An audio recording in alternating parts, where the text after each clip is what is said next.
Okay, so I'm just going to start talking. If anybody can hear me, let me know. If you have any questions, pop it in the comments. I've received several requests about how to start up a business.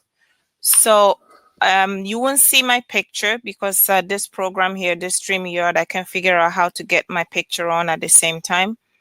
If you have any questions, pop it in the comments, okay?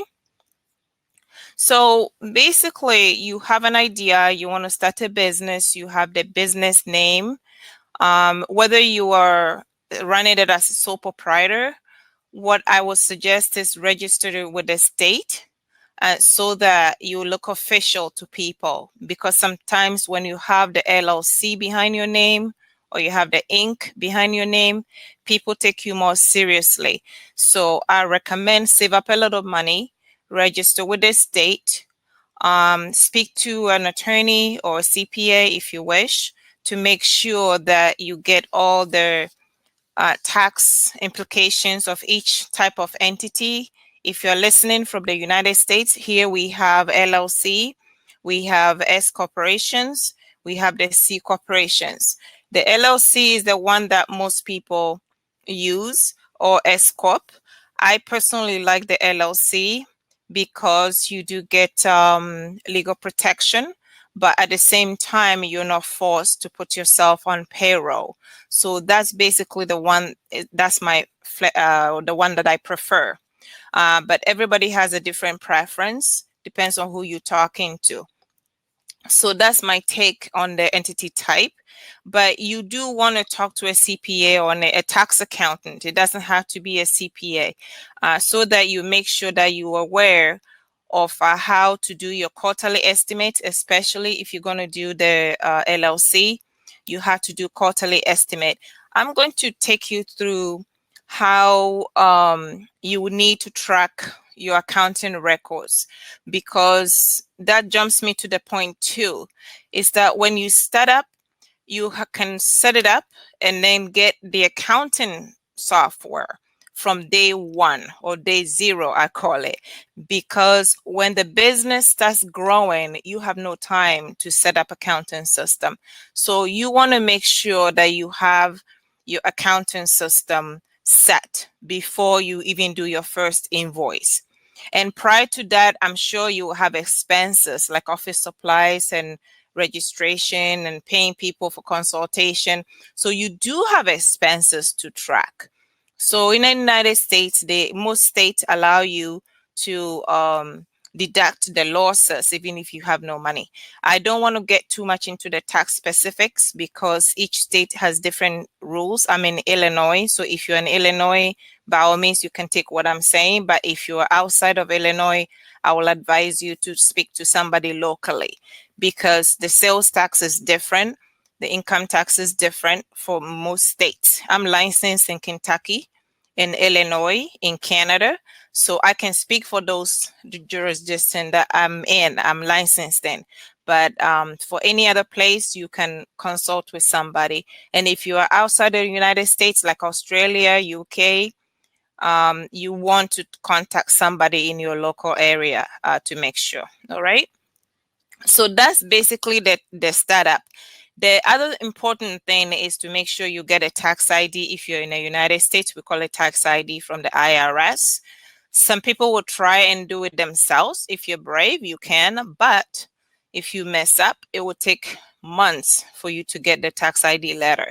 So I say get somebody who's specialized in that. I do that in my practice on julianakennedy.cpa.com. I have a package where I can help you do the registration of the corporation or S Corp or LLC.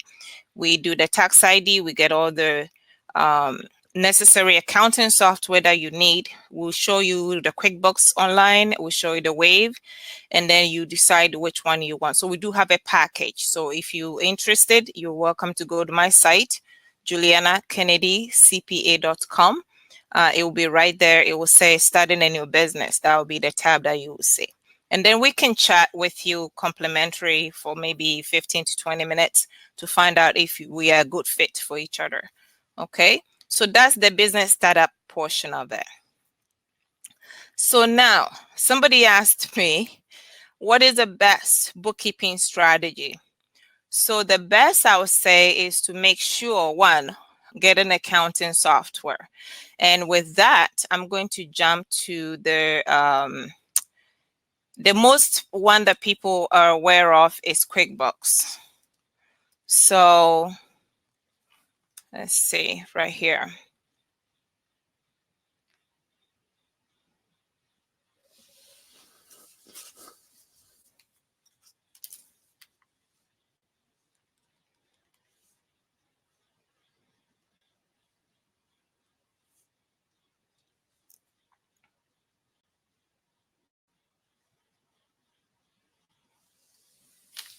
Okay, so this is basically the sample file for the QuickBooks. Most people use all the features, but most people don't. So if you're starting up and you don't have enough money, I'll say you can use another software, which I'll show you shortly. But this is basically the QuickBooks software. So it helps you do invoicing, receive the payments.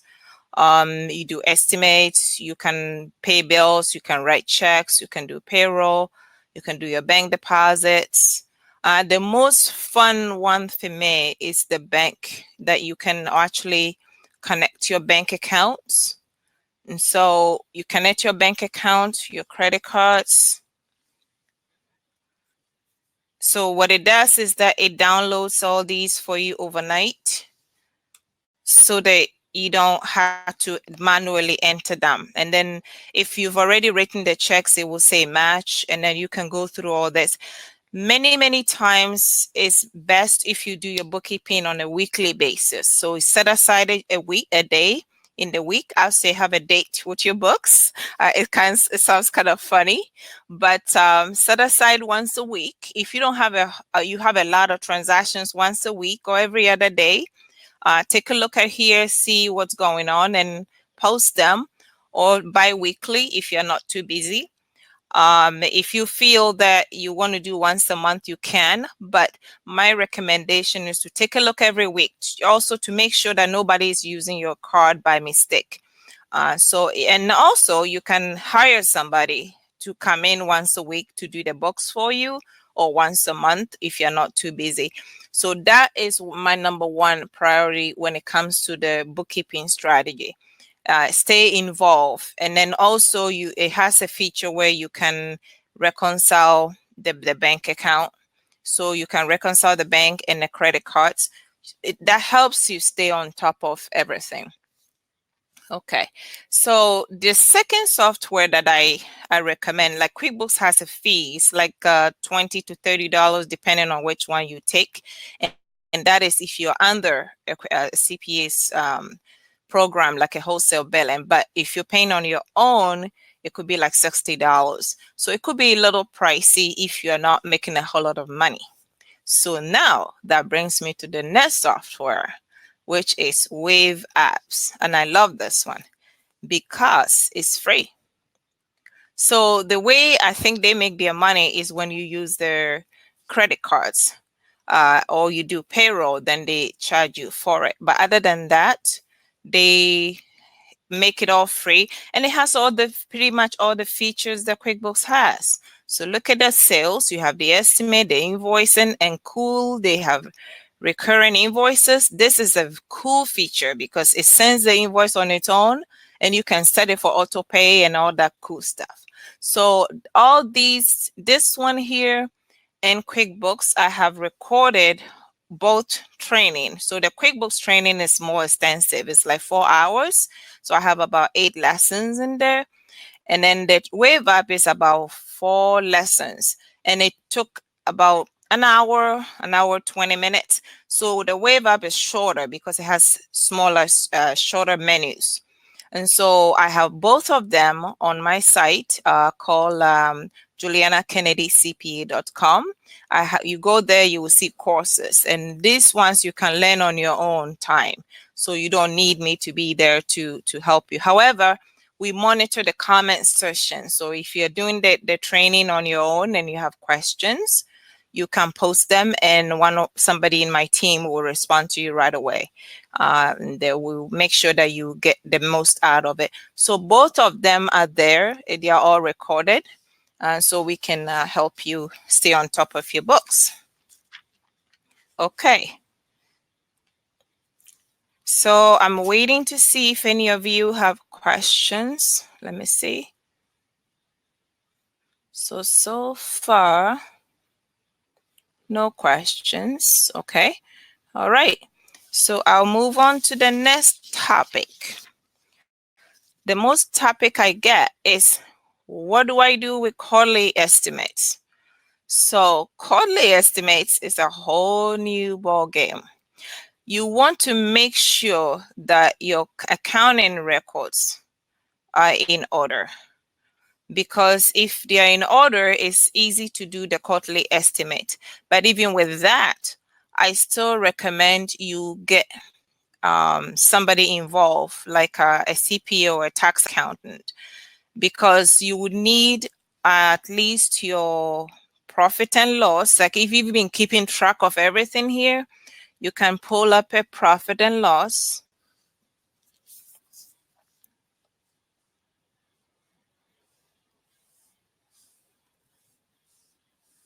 You can pull up a profit and loss, and it's thinking.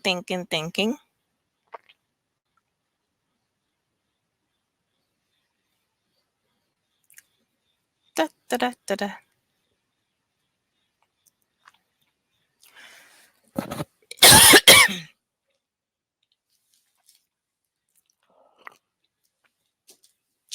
Okay, so this, I'm going into the Wave app here. If you're using the Wave apps, you can go to profit and loss over here.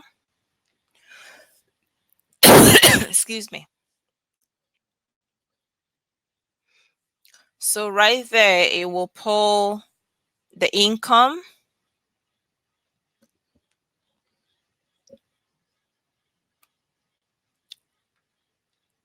Right here. And it will pull your expenses. So you can go into detail, like this is just summary. So if you go into detail on here,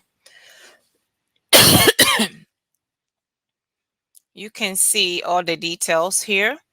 This is a sample company that I'm using here. So these are all the expenses.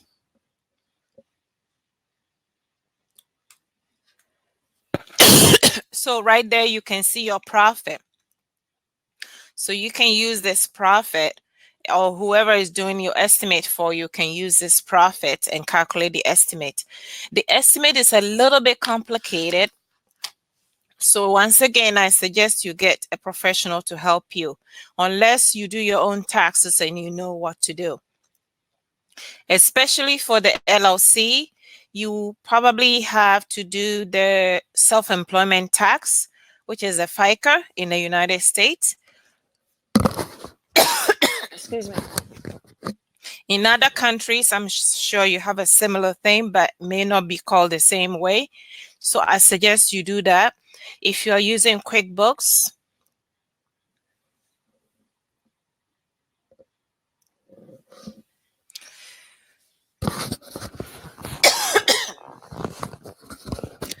if you're using QuickBooks, you probably can get something from here. If you go to the reports,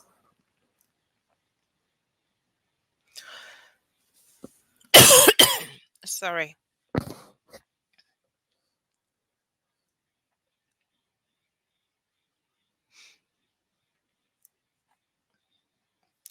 So you come here. If you cannot, you don't see it right here, you can type in whatever report you want. So you can just say profit and loss. Although I see it down there, I just want to show you.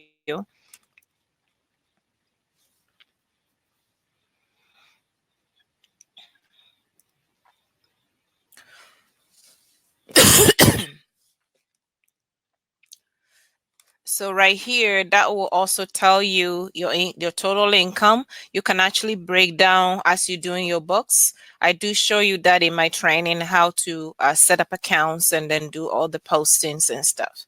So right here, you go all the way to the bottom, you can see your net profit or net income. Depending on which country you're in, like the UK, you probably will have trading accounts and you also have a profit and loss. In Canada, you call it net income statement. In Australia, I'm not quite sure. But in the United States, we call it profit and loss, and it has both. And then it comes all the way here to here. So again, this is all covered in my e-course on julianakennedy.cpa.com if you're interested in learning how to do that. I also have like a demo video that I made. I will pop all that in the comments later on. So if any of you want to, just go check it out. The video is free. Take a look at it and then see which software makes you comfortable. And then you can go ahead and register and learn on your own and stay on top of your books. So bringing you back to the quarterly estimates, once you get the profit, then you calculate your quarterly estimate. Once again, get a professional to help you. This is beyond the scope of this live event, so I cannot go into details with the taxes. But just get somebody to help you because I don't know what your bracket is and I don't want you to go wrong. So get a professional to help you with a quarterly estimate. Once they give you the figures, if you're in the United States, you can go to irs.gov and then maybe search pay quarterly estimates. They have it where you can pay online. So very, very easy to do. This way you get like a proof of sent and print the confirmation number instead of you mailing in the check and then getting missing and stuff like that. So that's for the USA folks. I don't know about UK and Australia and Canada. So you want to check with somebody over there. All right. So I'm just going to go here. And then the next item on the list is that what do I do for tax time? So it brings you back to the bookkeeping aspect. If you've been keeping up on a weekly basis, when tax time comes, it's very easy. Then you only have maybe the last couple of weeks because Christmas may be getting in your way that you didn't get to it. So you have at most maybe like all of December to catch up so that you can get your documents to your tax preparer by mid-January or even end of January, the latest, so you can get your taxes done on time. So if you don't, then you're going to have extensions and you're going to have to wait. Although if they file an extension, it's not a bad thing because it means it gives them time to actually go through thoroughly to make sure they get you all the expenses that you need. Because like on this banking here,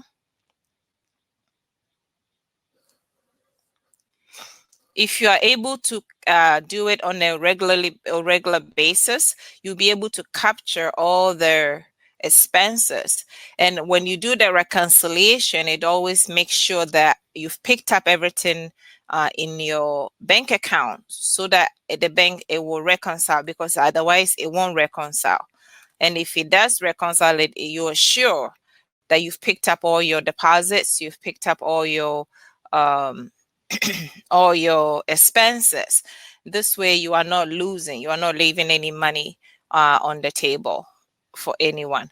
So that is my take on this, and I'm going to hang out a little bit to see if anybody else has questions for me. And if you are watching this on a replay, please feel free to make a comment in there, and then I'll be able to circle back with you. If I have to do maybe a quick demo one to show you, I will. And I don't see any questions here. So I'm just going to end the demo, and then we hope that you've gotten something out of this live event. All right. See you online. Bye.